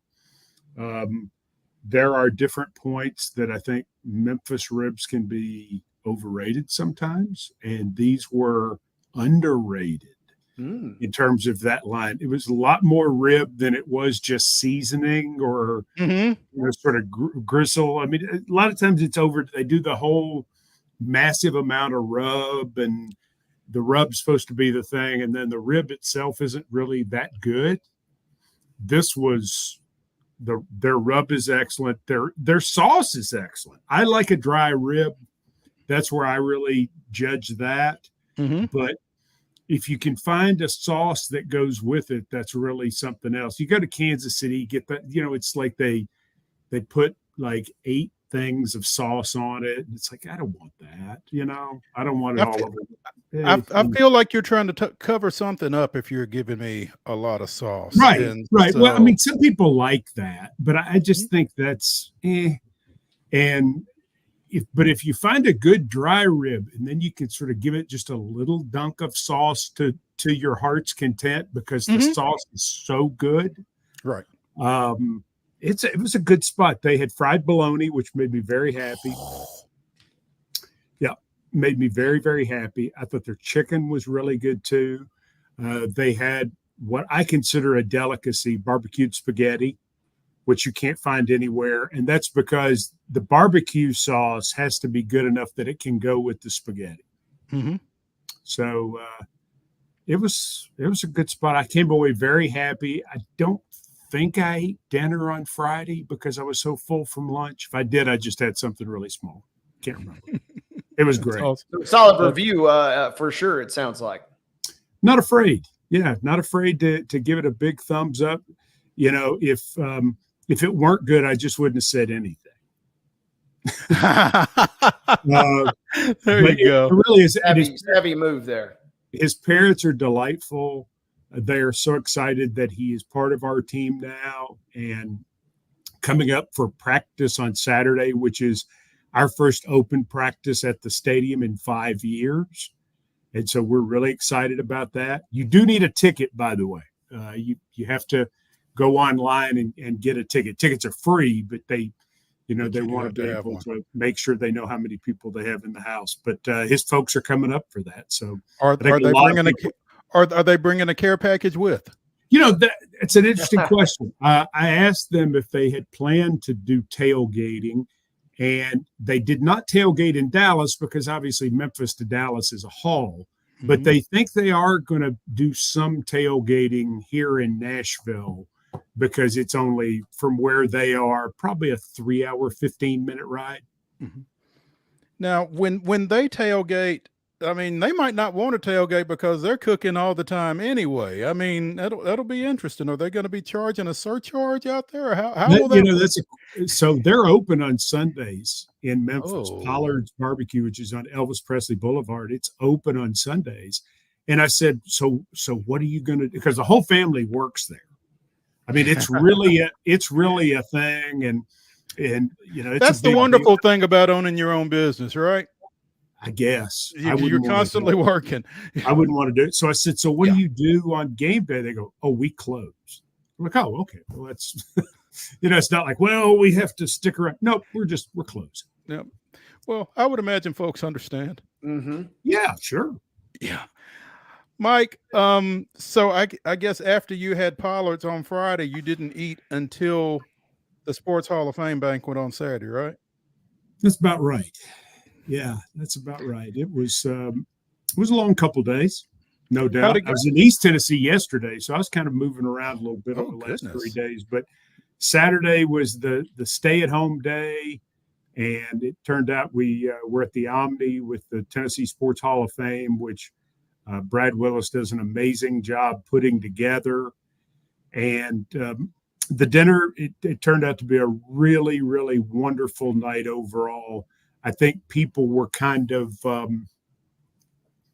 blown away by the number of different sports that were represented throughout the inductees. It was really quite amazing. One of the more interesting groups that we've ever had in terms of coming from all different spectrums of sport.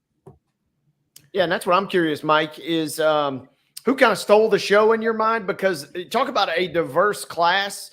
That was that's always the fun thing with just even reading through the bios of everybody, whether you're familiar with them or not. This Hall of Fame induction ceremony touches so many different realms in so many different ways. I'm curious, kind of your takeaway. Who maybe, if anybody, kind of really, really captivated the audience this weekend? I think it's Bill Dance. I think that to me was the one that sort of got everybody. If it wasn't Bill Dance, it was Scott Hamilton, and they were very close, 1A, 1B. The other thing that was really interesting too, so they had a legacy award. So we do honors and then we do inductees. Mm-hmm. And Bill Dance was actually the Tennessean of the year, and he's already an inductee. He's already in. So he was good in that role. Scott Hamilton was an inductee, but the legacy award went to White Station High School.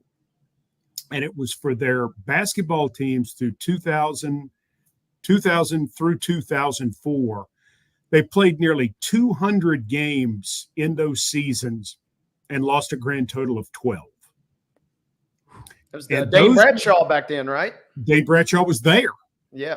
He was there that night, and they played they had the 15-player rotation. So they would go 5 in, 5 in, 5 in. One of their teams, the high scorer, averaged like 9.4 points per game. And I remember those teams vividly. And so they brought 130 people with them. Wow. So nobody got to speak from that group, or else we'd still be there. But, they came up and they were presented, and it was quite amazing. I saw a tweet over the weekend, Mike, referencing Todd Helton's induction into the Baseball Hall of Fame. So I guess it was yesterday that I saw it, referencing Todd Helton's induction into the Baseball Hall of Fame. Dalton Connect's being drafted a few weeks ago, and Chris Burke's induction Saturday night into the Tennessee Sports Hall of Fame. And they said, nobody is more proud of their school than University of Tennessee student athletes. It was a picture of Dalton showing the lining of the jacket that he wore to the draft that night. It was tied with the power T lapel pin and the orange jacket that Chris wore Saturday night. And I just thought that was really kind of cool, the way they literally wear their allegiance to UT. Yeah, I think Tennessee was obviously very proud overall of, not only the weekend they had, but really the last school year. Mm-hmm. They certainly had a lot of success in sports, and they've had a lot of their guys out and about. The Todd Helton Baseball Hall of Fame, just the whole thing, from the moment it was announced, waiting to see if he would get in. My wife and I were in a restaurant out west, and we happened to walk in just at the moment that they were announcing. And, just to sit there and wait and watch and see. And I think he got in by like 2%, 3%, something like that.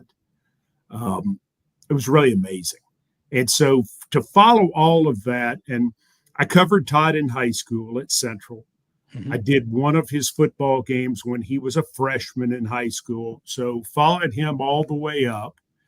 Obviously did all of the baseball games on the radio at Tennessee. And I mean, he's a huge reason I'm here. Probably more than any other athlete, because he gave me a chance to call some crazy stuff in college. And that improves your tape a little bit when somebody gives you good material that way. Just like an actor, when he gets a good script, when you get good material, it helps you be able to do some things that people might notice. So I was certainly very appreciative to have those 3 years with Todd and to know him from so far back, and to see him do this. Very happy for him and for the entire Helton family. Certainly his wife and children as well. Mike Keith, the voice of the Tennessee Titans, affectionately known as the Vot. You can find him at 10 Voice on Twitter or on X. And it's been a revelation finding Mike on social media. Actually, again, saw that clip that you did from Pollard's Barbecue over the weekend and thank you. different stuff. It's because you're not constantly on there inundating folks with stuff. And so it's one of those deals where when Mike says something on Twitter, it's worth checking out. But Yeah. and hope I hope. and yeah, exactly. I mean, efficient. I like it. Preseason camp starts Wednesday. Obviously, again, there's an open practice Saturday at Nissan Stadium. You do have to have a ticket to get in, as Mike mentioned. But so much has taken place over this offseason with this team, Mike, and it's finally time to see what it all looks like, I guess. What are you most anticipating seeing here over this first few days of preseason camp? I want to see Brian Callahan at work. I've seen him some in the practices during the OTAs and the mini camp, but we're getting ready to see the real thing. Now, the first few days of practice is obviously that sort of like the high schools do, where they ramp up, and the league has that as well now, which I think is a good thing for players to come in and sort of get to work their way up to full pads, which will be sometime the middle of next week, early to mid next week. But I want to watch the head coach. I want to see what he does. And I also, want to watch Denard Wilson coach the defense. He is absolutely the head coach of the defense. And so I want to watch what he's able to do. I want to see the rookies like everybody else does now that they are fully in with the vets. Interesting decision, guys. And I was surprised by this. Brian Callahan is bringing in everybody tomorrow at the same time. He could have brought rookies, injured players, and quarterbacks in early. He chose not to do that. He's bringing everybody in at the same time because he wants everybody in feeling like they're very much part of the same football team from the jump. And so I mean, it's all going to be fascinating to see how quickly it comes together. Absolutely. And Mike, I am curious. Is there any guy in particular in that rookie class, or maybe if you could just even kind of put it into context?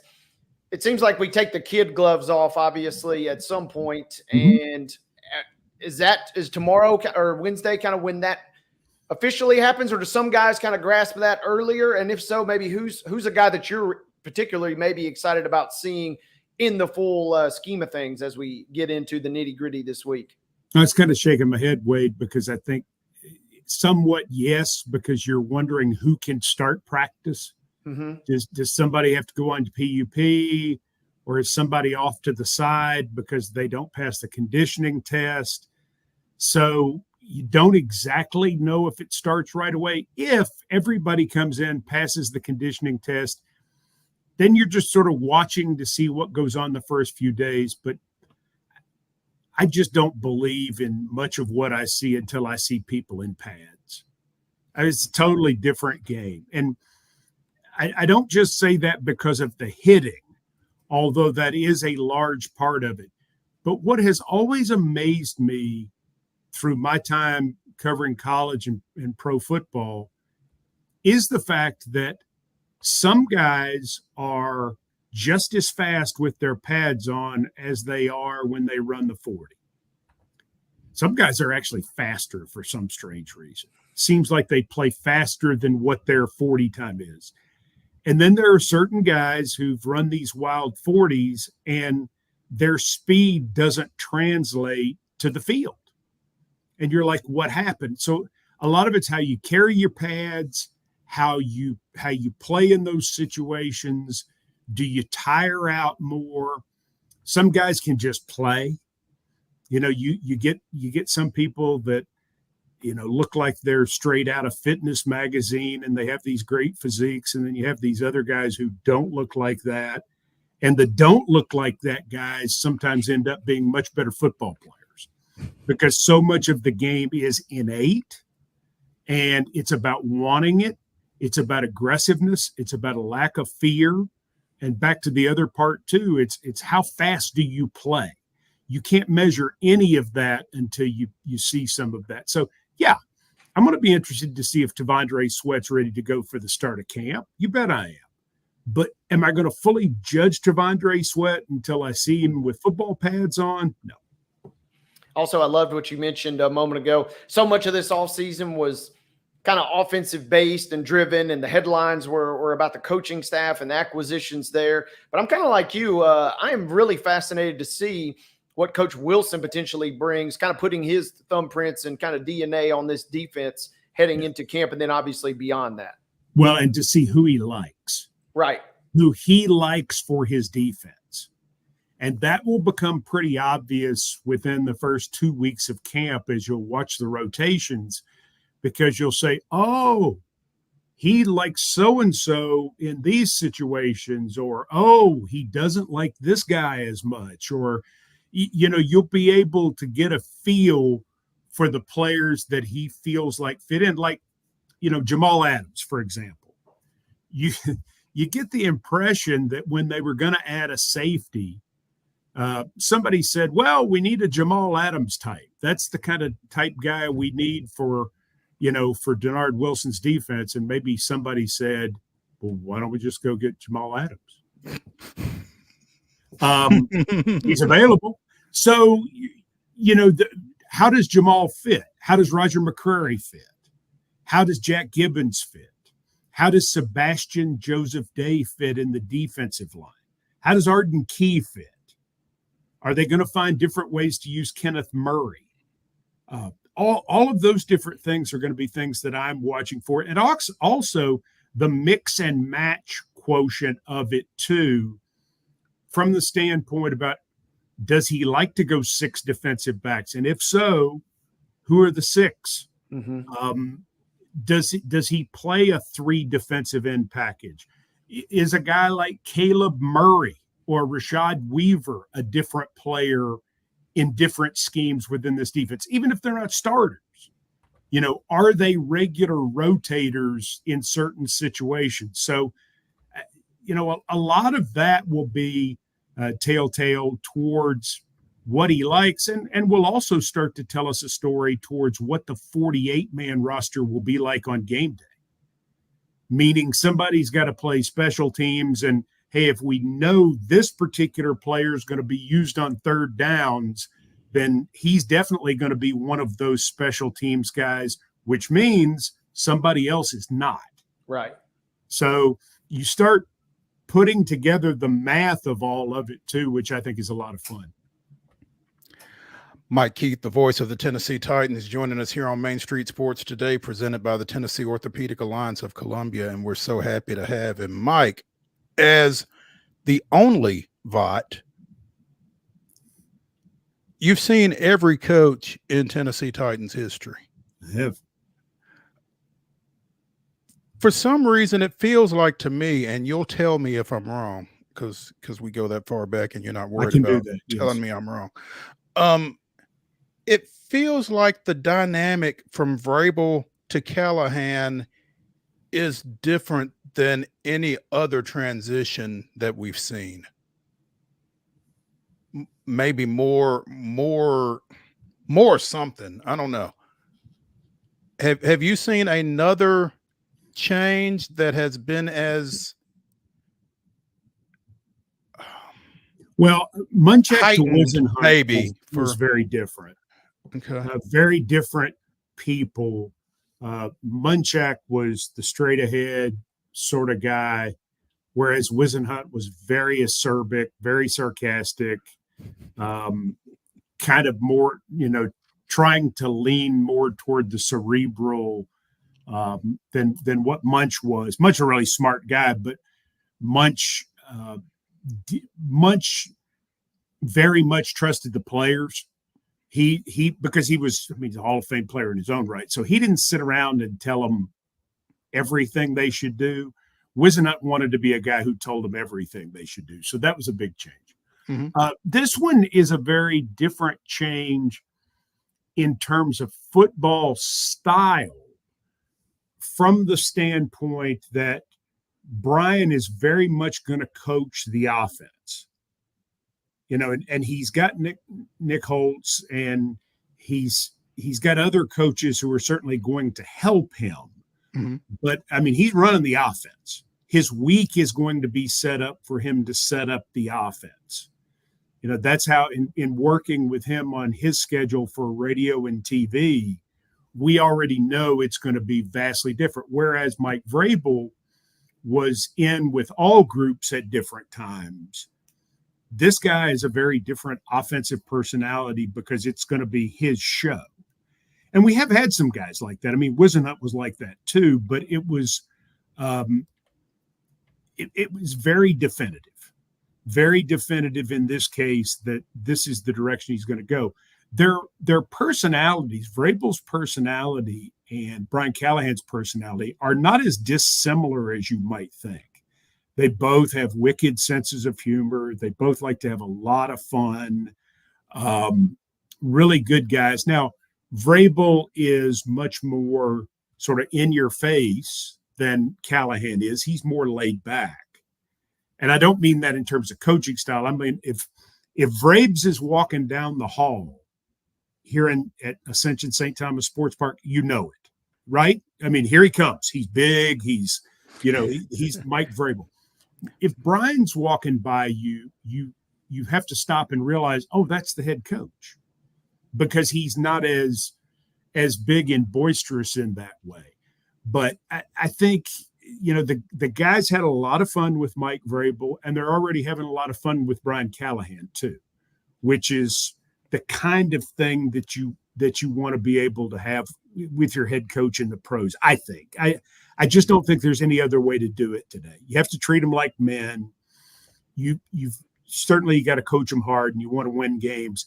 But at the same time, I mean, that old school stuff about playing mind games and just that didn't fly anymore.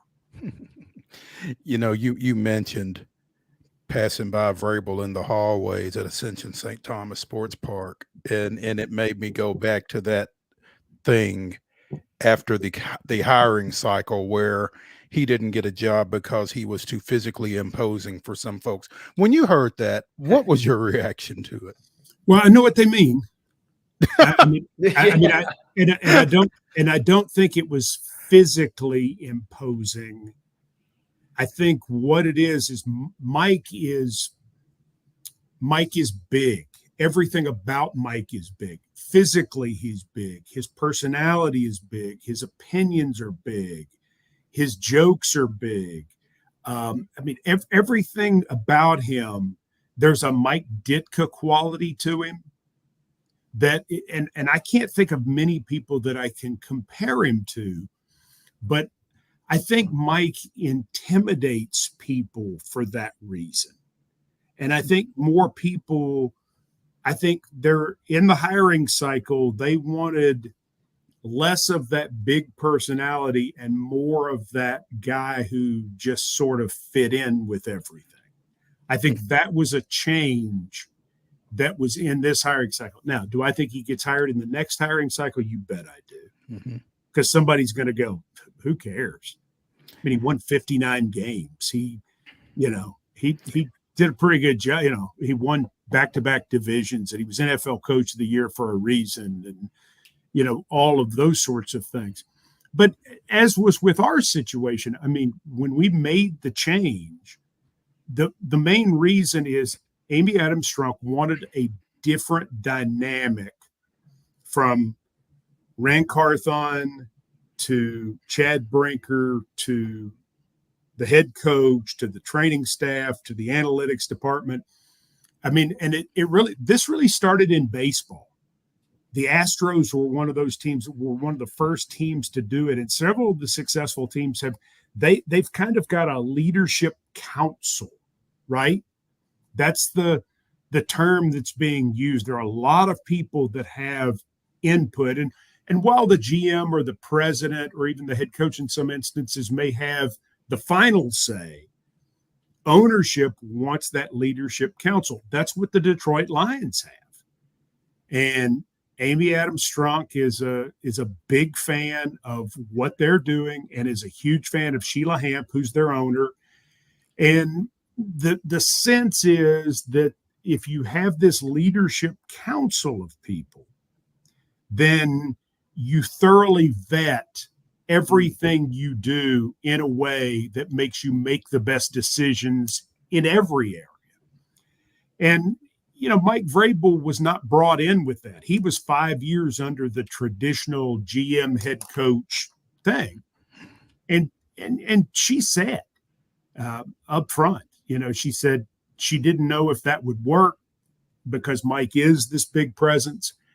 And it did not go the way she wanted, and so she made the change. But I think it's different strokes for different folks. It works in a lot of different ways at different places. It's worked for us. Mm-hmm. We had 6 straight winning seasons. Right. But John Robinson was the GM where we had a lot of winning football games. But she feels like for the sustained success to get to that level, that's where we need to be. So that was what our mindset was, and the biggest reason why the change was made here, in my opinion. And I think it was more of the trend out there in the hiring cycle, which is why, do I believe somebody said that? Yes, I do believe somebody said that, but I think that's more about what they meant. Mike Keith, the voice of the Tennessee Titans, joining us here on Main Street Sports Today, presented by the Tennessee Orthopedic Alliance of Columbia. Mike, always a pleasure when we can get you on, and appreciate you taking some time out of your going from Memphis to Mountain City this weekend and Lenoir City. Some rest. Oh, so you didn't go all the way up. Okay. No, I didn't go I went to Lenoir City yesterday. Okay. All right. Well, good. Get some rest. I will. We appreciate you. I'm ready to play ball. Let's go. Oh. I've had enough rest. Let's do this. All right, then. Be careful what you wish for. Hey, I want it. I'm ready for this season. This is going to be one of the more fascinating teams we've ever had. I just want to see what's going to happen. Absolutely. Mike, thanks. Thanks, guys. Thank you, Mike. Talk to you. We are going to skip our final break and go straight to the grab bag here on Main Street Sports Today. Let's start and very briefly touch on Philadelphia Union 3, Nashville Soccer Club nothing. BJ Callahan, good luck. Yeah, from one Coach Callahan to the other, and there's an equal amount of unknown, but you certainly feel a little more optimistic about the Titans version than you do about the Nashville Soccer version. That's what we through no fault of BJ's. Yeah, and the thing, and it's interesting too, and I've said this before, but they both play, or coach, I should say, the Titans version and Nashville Soccer. Both are high variance, and so it could lead to a situation like we've discussed where the team is potentially better, but you may not get the results. And we saw that a lot with Gary Smith, where he may blow a lead, but at least you're getting a draw. Or they may not score 2 goals, but at least you're getting a draw. And over the sustained course of the season, in soccer at least, that does have some benefit. And Callahan, it seems like, both for the Titans and for NSC, we don't know necessarily what we're going to see. There may be some weeks offensively that Nashville Soccer comes out and scores 5 goals, an absolute floodgates open type situation. But unless the defense is kind of really shored up, it looks like they're, don't be surprised if there are some weeks where they let in 2 or 3. But the thing is, when you bring him in, you give up 2 goals, it's not a death sentence. And the way Nashville has been playing and did play at times under Gary Smith, if you give up 2 goals, that's usually an automatic loss. Where at least with Callahan, it feels like the offense will have a chance to keep you in it because they're probably going to play a little more attacking. And they certainly are going to have to play a little more attacking than they have been because, another putrid effort from this weekend. Absolutely. And it doesn't get any easier for them. They get 11 days off, I guess, before they open Leagues Cup play, but they will do so without Tyler Boyd, who tore an ACL in that loss to Orlando, that midweek loss last week. So in addition to the struggles on the scoreboard, they're a little shorthanded from a personnel standpoint. So again, lots of luck, BJ. Yeah, and that was one of those injuries. We said that he was stretchered off, and sometimes stretchered off in soccer means a tweaked ankle and you're back in a week. But sometimes it means bad news, and unfortunately for Tyler, that was indeed bad news. Absolutely. No bad news for Xander Schauffele, particularly in his final 9 holes yesterday at the British Open. 31 on the back 9 to win it. Strung a bunch of birdies together and just stormed to the win over Justin Rose and Billy Horschel. Was that a guy that you anticipated being around the top or being at the top when this thing ended, Wade? Well, he's been playing some of his best golf, and we've seen him pulling some wins, and so Scotty was in the mix for just a moment over the weekend, and you're thinking, okay, here we go. But Xander has been playing outstanding, and it kind of feels like he felt like one of those classic guys a few years ago where you're like, man, we see all this potential and we just don't know if he's ever going to pull it together. But it felt like once that top finally came off, that we were going to see the best of him, and we're certainly kind of seeing the best of him now. He finished runner-up a couple years ago at the Masters, but he won the PGA earlier this year and finished third all-time best at the U.S. Open. So now he's got 2 of the 4 and in short order. And this was the other crazy stat, Mo. This was the first time since – let me triple check this. Since 1982, I believe, that an American golfer has won all 4 majors in the same year, because the Tiger Slam happened kind of on the back end, right? So he won the last 2 of 2000, I think it was, or 2001 when he did that. So you got to go all the way back to 1982 for 4 Americans to win the 4 majors in the same year. This is his second major in the last 3. So solid performance for Schauffele. And it was epic too. We got to spend on camera quite a bit of time with his dad, who his dad looks like he talk about bringing the juice. It looks like he was more pumped up than Xander. And they asked him about the claret jug, and he went full breakdown on him. He said, well, the claret jug, he kind of broke down the origin and started talking about the meaning of the word and the rationale. And he said, I'm not going to put beer in that thing. I'm not going to disgrace it with beer. He said, this is going to be saved for fine red wine. So Xander's dad, in many regards, was a little more pumped up than even Xander himself was, I think. So Xander better check with his dad to figure out what the plans are for the claret jug, huh? Yeah, absolutely, because Pops has got big plans. They've got it.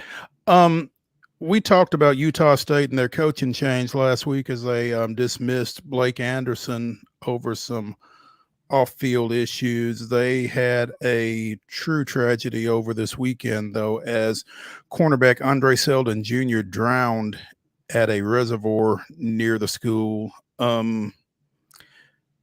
Cliff diving Saturday afternoon, did not resurface. His body was recovered a few hours later.